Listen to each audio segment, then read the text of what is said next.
ਸਰਵਸ਼ਕਤੀਵਾਨ ਪਰਮੇਸ਼ਵਰ ਪ੍ਰਭੂ ਯੀਸ਼ੂ ਮਸੀਹ ਦੇ ਪਵਿੱਤਰ ਔਰ ਸਮਰਥੀ ਨਾਮ ਦੇ ਵਿੱਚ ਜੋ ਵੀ ਦੇਸਾਂ ਵਿਦੇਸਾਂ ਦੇ ਵਿੱਚ ਮੇਰੇ ਵੀਰ ਮੇਰੀਆਂ ਭੈਣਾਂ ਮੇਰੇ ਬੱਚੇ ਬਜ਼ੁਰਗ ਇਸ ਦੇਸ਼ ਵਿੱਚ ਕਿਤੇ ਵੀ ਬੈਠੇ ਦੇਖ ਰਹੇ ਨੇ ਸਾਰਿਆਂ ਨੂੰ ਪਿਆਰ ਭਰੀ ਚੈਨ ਦੀ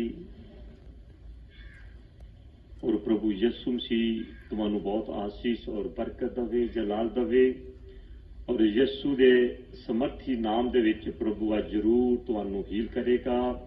वचन दे द्वारा परमेश्वर तुहानू चिंता तो आजाद करेगा।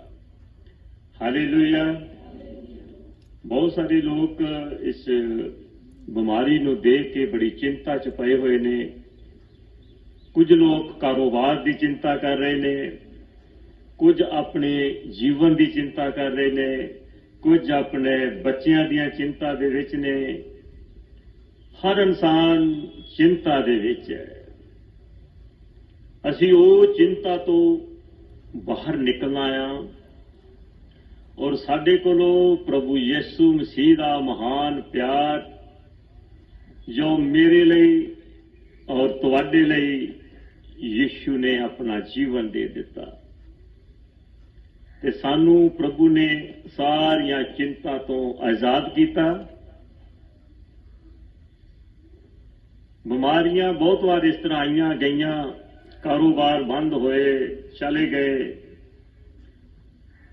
पर सानू प्रभु यीशु मसीह दा पवित्र कलाम पवित्र वचन ये सिखाउंदा कि बच्चिओ चिंता मत करो, तुसी किसी गल की चिंता ना करो। मैं वो परमेश्वर हाँ जिहड़ा सबो कुछ कर सकता है। मैं तुहाडे लई बहुत कुछ कीता, तुहाडे लई हर एक अरेंज कीता वा, तुहाडे खाण लई पीण लई पहनण लई, तुहाडे बच्चियां दे लई।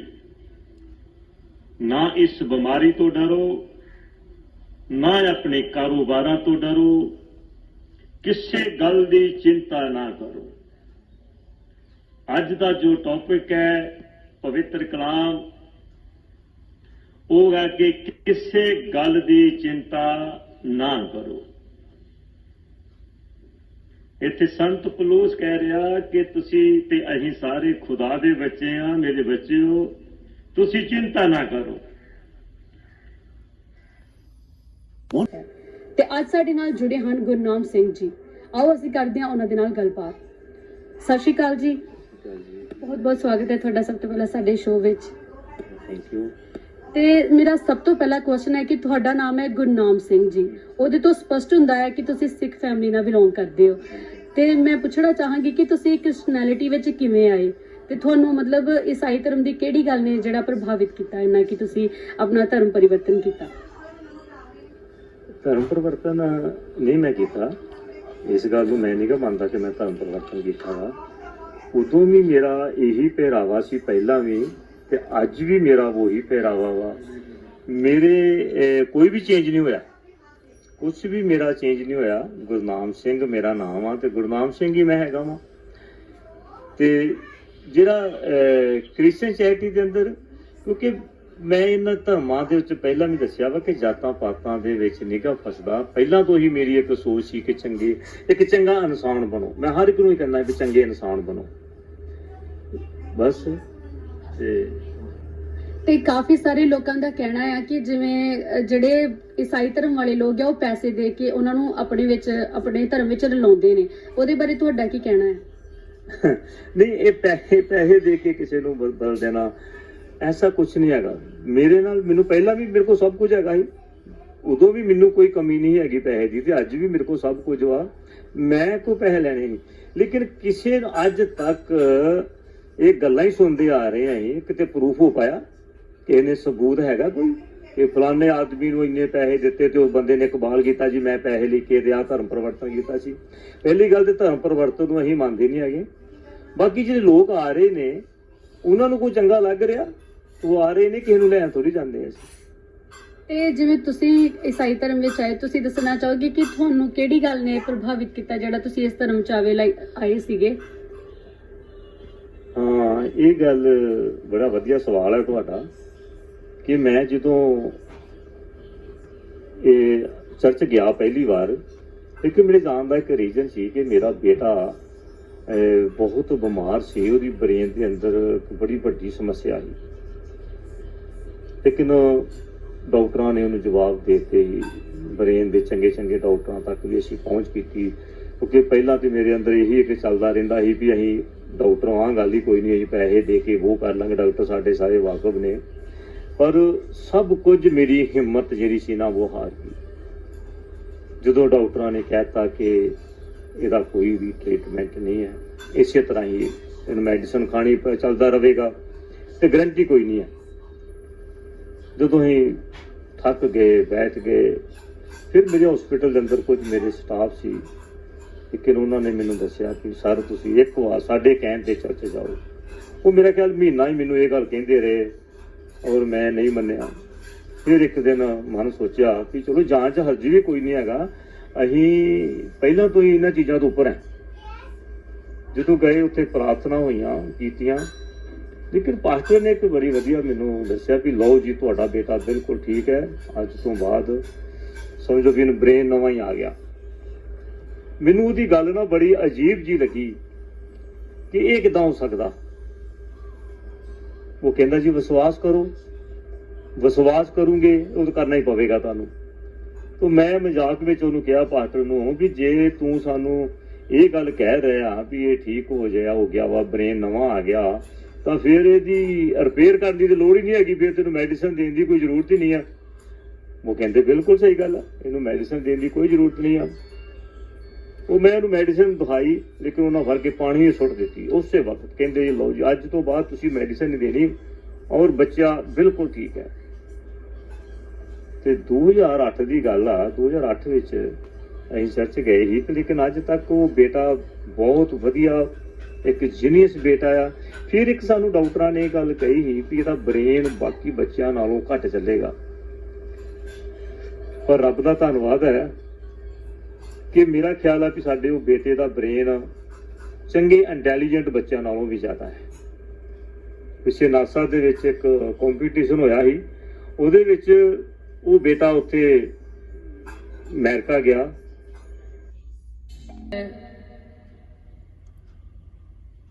ਉਹਦਾ ਵਿਸ਼ਾ ਹੈ ਆਪਣੇ ਆਪ ਦੀ ਪੂਜਾ ਕਰਨਾ ਬੰਦ ਕਰੋ। है ना, डिफरेंट विषय, एक डिफरेंट सब्जेक्ट। किन्ने जने जिन्होंने लगता कि वो अपने आप की पूजा करते हैं, है कोई जन इत्थे? Well done.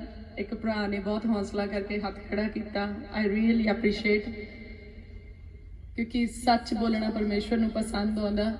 पर सच्चाई ये आ कि मोर देन 95% लोग यार, 95% तो ज्यादा लोग यार ਜਿਹੜੇ ਆਪਣੀ ਪੂਜਾ ਕਰਦੇ ਆ।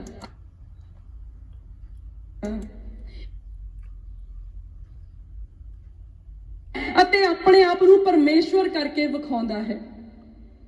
ਇੱਥੋਂ ਤੱਕ ਕਹਿੰਦਾ ਉਹ ਆਪਣੇ ਆਪ ਨੂੰ ਕੀ ਕਰਦਾ, ਪਰਮੇਸ਼ਵਰ ਦੀ ਹੈਕਲ ਵਿੱਚ ਬਹਿੰਦਾ। ਤੁਸੀਂ ਆਉਣ ਵਾਲੇ ਸਮੇਂ ਦੇ ਵਿੱਚ ਦੇਖ ਲੈਣਾ ਆ, ਬਹੁਤ ਥੋੜਾ ਹੀ ਟਾਈਮ ਰਹਿ ਗਿਆ। ਯਰੂਸ਼ਲਮ ਦੇ ਵਿੱਚ ਵੀ ਐਂਟੀ ਕ੍ਰਾਈਸਟ ਨੇ, ਜਿਹੜਾ ਦੇਹ ਦੇ ਵਿੱਚ ਮਸੀਹ ਵਿਰੋਧੀ ਜੰਮ ਤਾਂ ਚੁੱਕਿਆ ਆ ਤੇ ਜਵਾਨੀ ਦੇ ਵਿੱਚ ਵੀ ਆ ਗਿਆ ਆ। ਉਹਨੇ ਬਹੁਤ ਛੇਤੀ ਉੱਥੇ ਪਰਮੇਸ਼ਵਰ ਦੀ ਹੈਕਲ, ਜਿਹੜੀ ਪਰਮੇਸ਼ਵਰ ਦਾ ਇੱਕ ਸਥਾਨ ਮੰਨਿਆ ਗਿਆ ਆ, ਹੁਣ ਤਾਂ ਉਹ ਪਰਮੇਸ਼ਵਰ ਦੀ ਹੈਕਲ ਨਹੀਂ ਆ, ਉਹ ਸ਼ਬਦਾਂ ਦੇ ਵਿੱਚ ਹੀ ਹੈਕਲ ਆ। ਹੁਣ ਤਾਂ ਪਰਮੇਸ਼ਵਰ ਦੀ ਹੈਕਲ ਅਸੀਂ ਆ। ਜਿੰਦਾ ਹੈਕਲ ਪਰਮੇਸ਼ਵਰ ਨੇ ਸਾਨੂੰ ਬਣਾ ਲਿਆ, ਔਰ ਉਹਦਾ ਆਤਮਾ ਉਹਨਾਂ ਦੇ ਅੰਦਰ ਵਸਦਾ, ਜਿਹੜੇ ਪਰਮੇਸ਼ਵਰ ਦੇ ਭੈ ਵਿੱਚ ਰਹਿੰਦੇ ਆ। ਔਰ ਪਰਮੇਸ਼ਵਰ ਦੇ ਭੈ ਵਿੱਚ ਜਿਹੜੇ ਜਿਸਮ ਰਹਿੰਦੇ ਆ, ਜਿਹੜੇ ਆਤਮਾ ਰਹਿੰਦੇ, ਉਹ ਪਰਮੇਸ਼ਵਰ ਦੀ ਹੈਕਲ ਆ। ਪਰ ਬਹੁਤ ਛੇਤੀ ਉਹ ਹੈਕਲ ਜਿਹੜਾ ਉੱਥੇ ਇੱਕ ਸਥਾਨ ਆ, ਉੱਥੇ ਉਹਨੇ ਆਣ ਕੇ ਬਹਿ ਜਾਣਾ, ਉੱਥੋਂ ਉਹਨੇ ਰੂਲ ਵੀ ਕਰਨਾ ਆ। ਤੇ ਉੱਥੇ ਆਣ ਕੇ ਉਹਨੇ ਬਹੁਤ ਸਾਰੀਆਂ ਚੀਜ਼ਾਂ ਜਿਹੜੀਆਂ ਪਰਮੇਸ਼ਵਰ ਦੀ ਵਿਵਸਥਾ ਦੇ ਵਿੱਚ ਮਨਾ ਆ, ਉਹਨੇ ਉਹ ਕਰਨੀਆਂ ਸ਼ੁਰੂ ਕਰ ਦੇਣੀਆਂ ਆ। ਪਰ ਜੇ ਇੱਥੇ ਇਸ ਬਚਨ ਨੂੰ ਆਪਾਂ ਅੱਜ ਦੇ ਲਈ ਦੇਖਦੇ ਆ, ਇਸੇ ਘੜੀ ਦੇ ਲਈ ਦੇਖਦੇ ਆ, ਤਾਂ ਵੀ ਐਨ ਇਦਾਂ ਹੀ ਆਉਂਦਾ ਆ। ਉਹ ਸਾਨੂੰ ਸਾਰੀਆਂ ਚੀਜ਼ਾਂ ਤੋਂ ਉੱਪਰ ਆਪਣੇ ਆਪ ਨੂੰ ਦਿਖਾਉਂਦਾ ਆ ਵੀ ਚੀਜ਼ ਮੇਰੀ ਅਧੀਨਗੀ ਚ ਆ ਵੀ ਮੇਰੀ ਅਧੀਨਗੀ ਚ ਮੈਂ ਆਹ ਕਰ ਸਕਦਾ ਮੈਂ ਉਹ ਕਰ ਸਕਦਾ। ਕਹਿੰਦਾ ਇੱਥੋਂ ਤੀਕ ਜੋ ਪਰਮੇਸ਼ਵਰ ਦੀ ਹੈਕਲ ਵਿੱਚ ਬਹਿੰਦਾ ਆ ਉਹ ਸਾਡੇ ਖਿਆਲਾਂ ਦੇ ਵਿੱਚ ਆਣ ਕੇ ਬਹਿ ਜਾਂਦਾ ਆ। ਸਰੀਰਾਂ ਨੂੰ ਆਣ ਕੇ ਫੜਦਾ ਕਿ ਨਹੀਂ ਫੜਦਾ? ਉਹ ਸੋਚਾਂ ਨੂੰ ਫੜਦਾ ਕਿ ਨਹੀਂ ਫੜਦਾ? ਇਹ ਪਰਮੇਸ਼ਵਰ ਦੀ ਹੈਕਲ ਆ ਜਿਹਨੂੰ ਆਪਾਂ ਆਤਮਿਕ ਰੀਤੀ ਦੇ ਨਾਲ ਵੀ ਇਸ ਵਚਨ ਨੂੰ ਲੈਨੇ ਆ ਤਾਂ ਪਰਮੇਸ਼ਵਰ ਦੀ ਹੈਕਲ ਵਿੱਚ ਵੀ ਆਣ ਕੇ ਬਹਿ ਜਾਂਦਾ ਆ। ਹੁਣ ਇੱਥੇ ਕਿੰਨੇ ਜਣੇ ਆ ਜਿਹੜੇ ਵੈਰੀ ਦੀ ਗੁਲਾਮੀ ਦੇ ਵਿੱਚ ਆ, ਦੁਸ਼ਟ ਦੇ ਬੰਧਨਾਂ ਦੇ ਵਿੱਚ ਜਕੜੇ ਹੋਏ ਆ, ਪਰ ਇੱਥੇ ਪਰਮੇਸ਼ਵਰ ਦੀ ਹੈਕਲ ਵਿੱਚ ਬੈਠੇ ਹੋਏ ਆ, ਪਰਮੇਸ਼ਵਰ ਦੀ ਹਜ਼ੂਰੀ ਦੇ ਵਿੱਚ ਬੈਠੇ ਹੋਏ ਆ।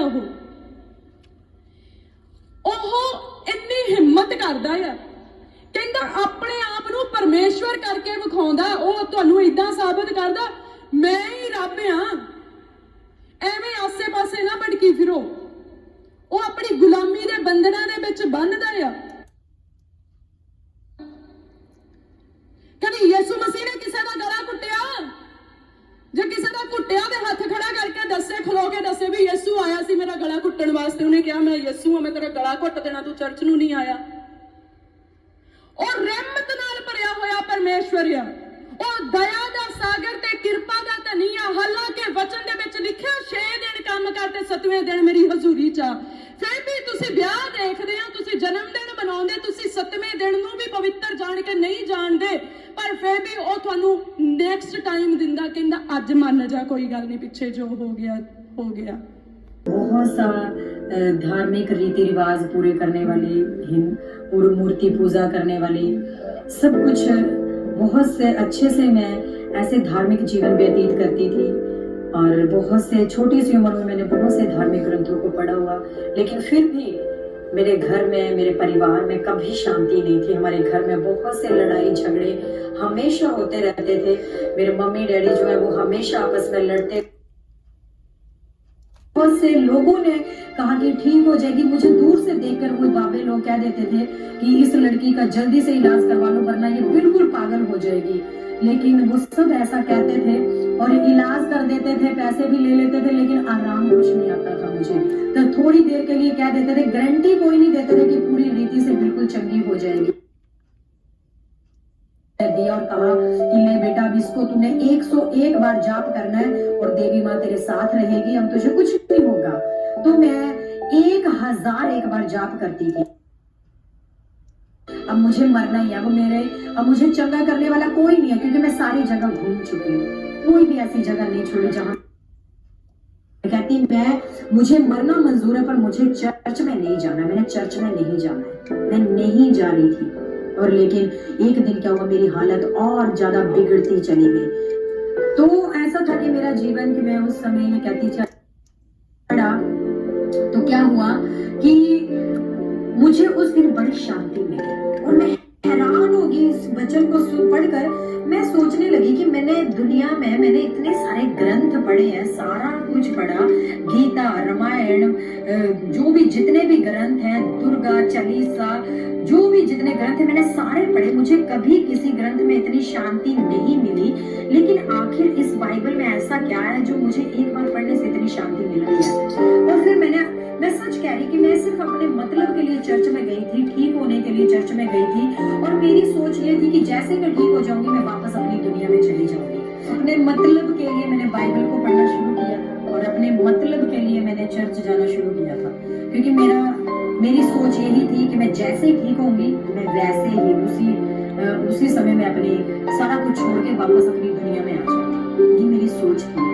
और जैसे जैसे मैं बाइबल पढ़ती गई मुझे शांति मिलती गई और मैं दिन प्रतिदिन ठीक होती चली गई।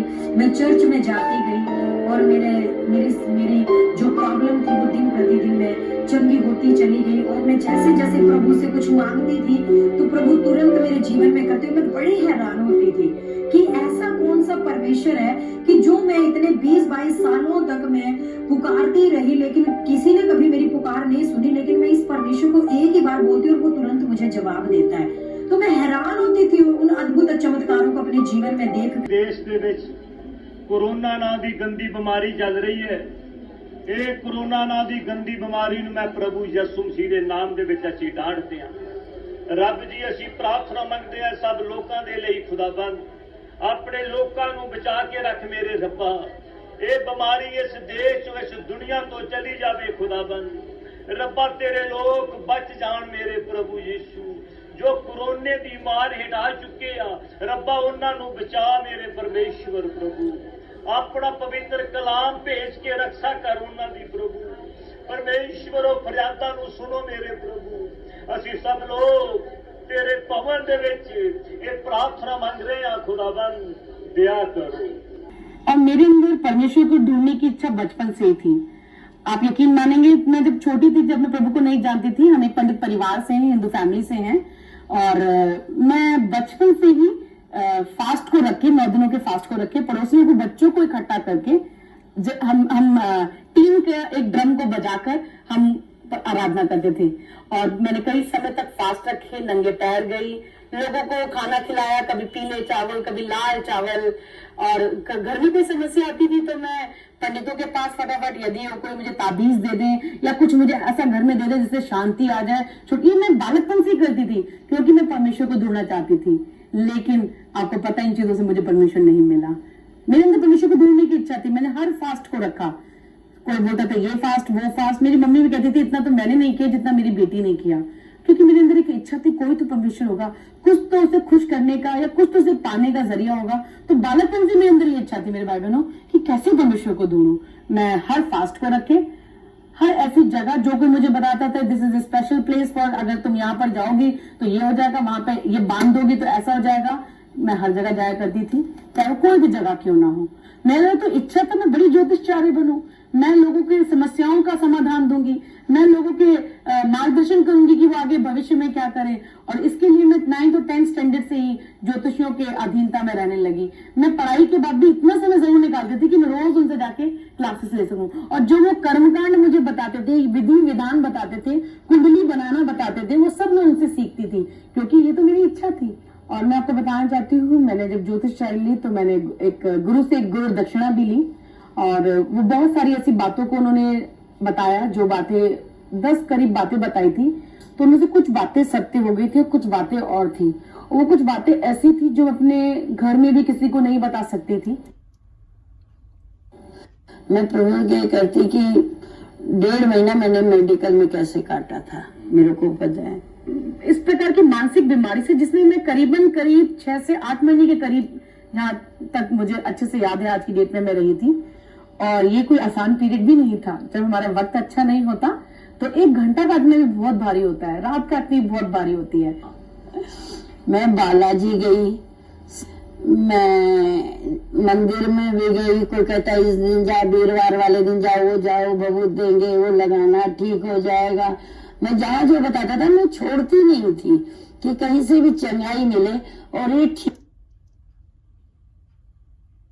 थे कि मैं अब चल पाऊंगा नहीं चल पाऊंगा हमारे पास सिवाय दुआ के कोई और रास्ता नहीं था। डॉक्टर ने सिर्फ हमें एक ही रास्ता दिखाया था ऑपरेशन। हमारे पास 2 अस्पताल के एस्टिमेट पड़े हुए थे कि इस अस्पताल का इतना ये लोग तो अब बिल्कुल अलग हो बिल्कुल बाइकाट जैसे होते बिरादरी से साइड कर दिया ये तुमने क्या कर लिया। अरे यीशु मसीह ने सब कुछ किया भाई हम तो दुनिया की हर जगह गए लेकिन जो काम यीशु मसीह ने किया वो क्यों ना उसकी महिमा में प्रभु को दूं। आज मेरे वही लोग हैं अजीज भाई बहनों जो छोड़ गए थे जो लोग बुरा बोलते थे जो लोग उपद्रव करते थे आज वही लोग हैं आज वो दुआ करवाते हैं। उन्हें पता है यीशु मसीह मुफ्त में ही हमसे प्यार करता है। आज मेरी बिल्डिंग में किसी को कोई समस्या होती है वो बोलता है भाई आप प्रार्थना करना क्योंकि आप प्रार्थना करते हो। हम प्रार्थना करते हैं हमारा काम ही है प्रार्थना करना क्योंकि उसने जो काम किया है देखा कोई दिया जलाकर पलंग के नीचे नहीं रखता उसे ऊपर रखता है खिड़की पर ताकि आने जाने वाले को रोशनी मिले। विशेष है कुसुम हम दिल्ली शहर में सेवा करते हैं परमेश्वर के नाम की महिमा करते हैं बड़ाई करते हैं। आज मैं अपनी गवाही को आप तक शेयर करना चाहता हूँ कि खुदाबंद ने कैसे मेरे जीवन में और मेरी पत्नी के जीवन में अद्भुत काम किया और किस रीति से आज वो अपनी महिमा के लिए इस्तेमाल कर रहा है। 2002 में मैं प्रभु यीशु मसीह को जान पाया और उस महान परमेश्वर को और उसके बारे में समझने का अवसर मुझे मिला। मेरे पिताजी पुजारी थे और काफ़ी वर्षों तक लगभग 18-19 या 20-21 वर्ष एग्जैक्ट मुझे नहीं पता है, पर काफी वर्षों तक वो पूजा पाठ करते रहे। पर हमारे घर में समस्याएं निरंतर बढ़ती जा रही थी। मेरे मम्मी के ऊपर एक बहुत भयंकर दुष्ट आत्मा थी। मेरी सोच थी, और जैसे जैसे मैं बाइबल पढ़ती गई मुझे शांति मिलती गई और मैं दिन प्रतिदिन ठीक होती चली गई। मैं चर्च में जाती गई और मेरी जो प्रॉब्लम थी वो दिन प्रतिदिन मैं चंगी होती चली गई। और मैं जैसे जैसे प्रभु से कुछ मांगती थी तो प्रभु तुरंत मेरे जीवन में करते। मैं बड़ी हैरान होती थी कि ऐसा कौन सा परमेश्वर है कि जो मैं इतने 20-22 सालों तक मैं पुकारती रही, लेकिन किसी ने कभी मेरी पुकार नहीं सुनी, लेकिन मैं इस परमेश्वर को एक ही बार बोलती और वो तुरंत मुझे जवाब देता है। तो मैं हैरान होती थी उन अद्भुत चमत्कारों को अपने जीवन में देखकर, और धीरे धीरे मेरा विश्वास बढ़ता गया। और अपने मतलब के लिए जब मैंने बाइबल को पढ़ती गई तो मैंने सारी बाइबल को पढ़ लिया, लेकिन मुझे उसमें कहीं भी ये नहीं मिला कि हमें अपना धर्म बदलकर परमेश्वर के पास जाना पड़ेगा, या हमें प्रभु के पास सिर्फ अपने धर्म को बदलकर ही हम प्रभु के पास जा सकते हैं, या हमें अपना नाम बदलना पड़ेगा, अपनी जाति बदलनी पड़ेगी। ऐसा कहीं बाइबल में नहीं लिखा हुआ मुझे मिला। दुनिया की हर जगह गए, लेकिन जो काम यीशु मसीह ने किया वो क्यों ना उसकी महिमा में प्रभु को दूं।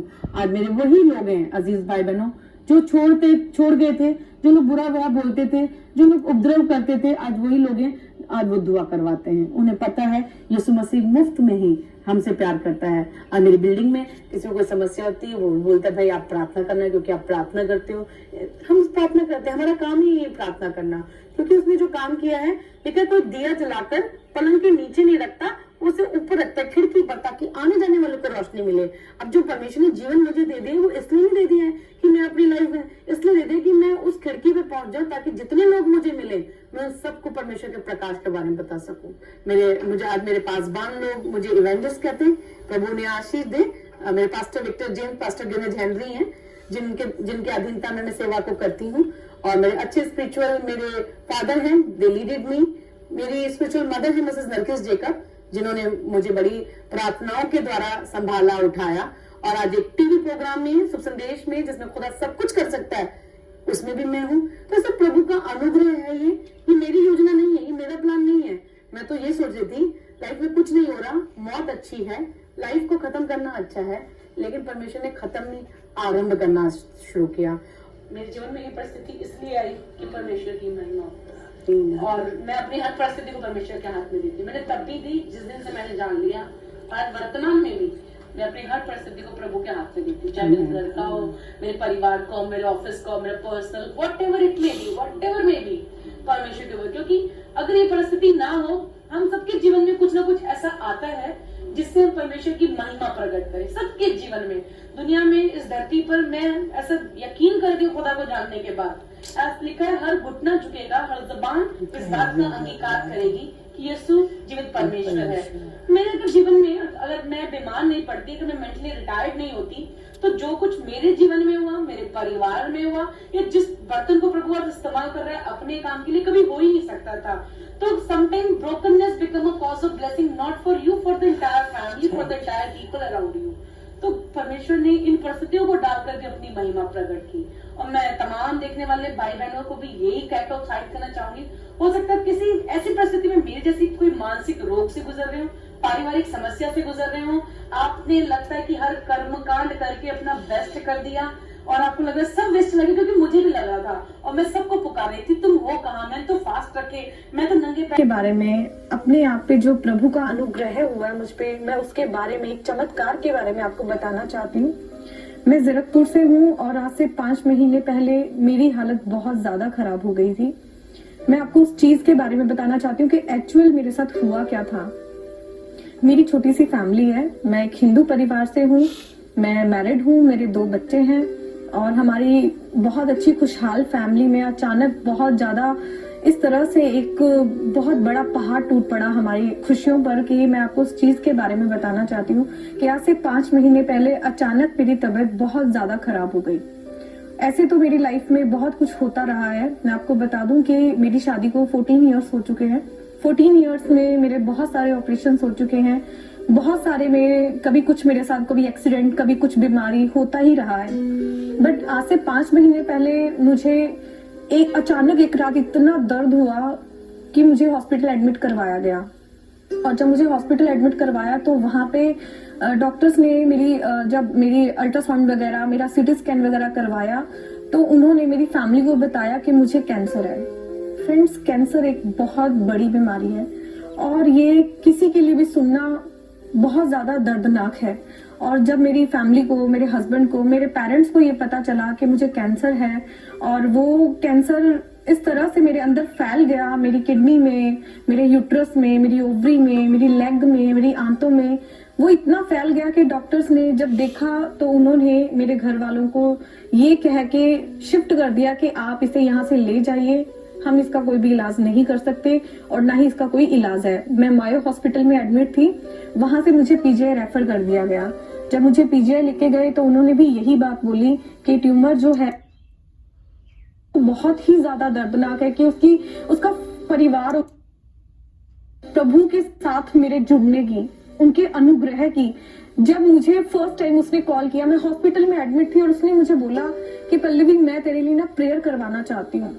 जब मेरे लिए इतना कुछ ऑलरेडी करवा रहे थे, कभी कोई कहीं माता के लेके जा रहा है, कभी कोई कहीं से भभूति लेके आ रहा है, तो मैंने कहा चल यार तू प्रेयर भी करवा ले। जहां मैं भी अपने जीने की आग खो चुकी हूँ, तो सोचो उस वक्त तो जो भी मेरे लिए कुछ करना चाहेगा ना, मैं यही बोलूंगी कि हाँ करवा दो, कोई भी प्रेयर करवा दो, मैं करवाने को तैयार हूँ। लेकिन उस टाइम मुझे नहीं पता था वो प्रेयर किस चीज की है। फ्रेंड्स, आज मैं आपको यही बताना चाहती हूँ कि वो प्रेयर प्रभु यीशु मसीह के द्वारा मेरे लिए, सैम भैया के द्वारा की गई थी और उस टाइम मैं हॉस्पिटल में थी। जब फर्स्ट टाइम वो प्रेयर मेरे लिए हुई, मैंने सिर्फ अपने अंदर एक बहुत ही शांति महसूस की। इतने दर्द में, जहाँ मेरे हस्बैंड मेरी लेग को पकड़ के रखते थे, मेरी मम्मा मुझे पकड़ के रखती थी। फ्रेंड्स, मुझे 20 इंजेक्शन एक दिन में लगते थे और इतना बुरा हाल मेरा था कि मैं उस चीज के बारे में अगर अभी भी आपको बता रही हूँ तो मुझे रोना आ रहा है कि मैंने कितना